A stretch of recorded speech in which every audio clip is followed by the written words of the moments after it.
Empat pimpinan DPRD Mubah, Riamon Iskandar, Islan Hanura, Darwin Aha, dan Aidil Fitri menjalani sidang lanjutan kasus suap RAPBD 2015 dan LKPJ 2014 Kabupaten Mubah di Pengadilan Negeri Palembang, Rabu 30 Maret 2016.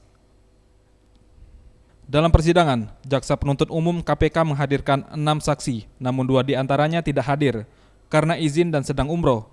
Dalam persidangan, keempat saksi yang hadir yaitu anggota DPRD Mubah, Parlindungan Harahap, Jaini, dan Diar Pauzul membenarkan adanya suap dari Bupati Mubah kepada anggota DPRD terkait pengesahan RAPBD Mubah 2015. Masing-masing saksi kan akan dikombinasikan dengan saksi yang lain ya.